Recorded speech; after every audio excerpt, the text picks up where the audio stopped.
গাজনার বিলের কৃষি অর্থনীতি নির্ভর করে মূলত পেঁয়াজ চাষের উপর। সেখানে এ সময়ের প্রধান ফসল পেঁয়াজ।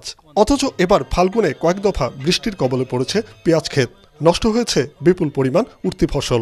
বেশিরভাগ ক্ষতি হয়ে গেছে, সামান্য কিছু ট্যাক ভালো বইটু একটু ভালো আছে, বেশিরভাগই ক্ষয়ক্ষতি আর কি। পানিবাজি অনেক ক্ষতি হয়েছে। এইসব ক্ষতিগুলি মনে করলেন আমাদের কৃষকদের খুবই ক্ষতি, মানে এদের পূরণ করার মতন পরিস্থিতি আমাদের নাই। খাপাইলি বই তো মনে করেন একবারে মারি, আর এখন এই ডাঙা মাঙায় কিছু আছে, অনেক ক্ষতি হয়েছে। এতে দিশেহারা অনেক কৃষক। ধার দেনা করে পেঁয়াজ আবাদ করে পুরো লোকসানের মুখে পড়েছেন তারা। আর মাঠই সবই নষ্ট হয়ে গেছে। বহুত পানি, এখনো বহুত কত আঁঠু পানি। এই বৃষ্টির জন্য আমরা এবার মরি শেষ, মানে পিৎজা চাষ করলাম সব শেষ। আমার 1 বিঘে জমি ওলিগে পানিতে তলা যায়, ওলিগে শিকড় পচে যাচ্ছে অথবা মাথামতি লাল হয়ে মরে যাচ্ছে। 6 বিঘি তলা গেছে, মাথা পানি হয়ে গেছে, পিঁজ আর কিছুই নাই, কিছুই আর পাবো না।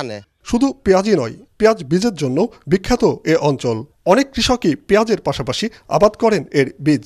এবার সে বীজেরও অন্তত অর্ধেক নষ্ট হয়েছে বৃষ্টিতে। পিঁজের তো ক্ষতি হয়েছে, আর পিঁজের বীজের বেশি ক্ষতি হয়েছে। 70 মণ পিঁজ হচ্ছে আমার।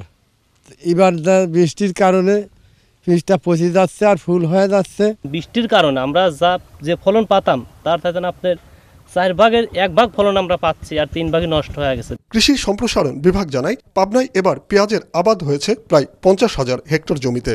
উৎপাদন লক্ষ্যমাত্রা ধরা হয়েছে 5,35,000 মেট্রিক টন। কৃষি সম্প্রসারণ অধিদপ্তরের মাঠ পর্যায়ের উপসহকারী কৃষি কর্মকর্তাদেরকে সরেজমিনে দেখে কৃষকদেরকে পরামর্শ দেওয়া হয়েছে এবং দলগতভাবে বৈঠক করে একাএকি এবং বিভিন্নভাবে ওনাদেরকে একত্রিত করে দ্রুত পানি নিষ্কাশনের ব্যবস্থা নেওয়া হয়েছে।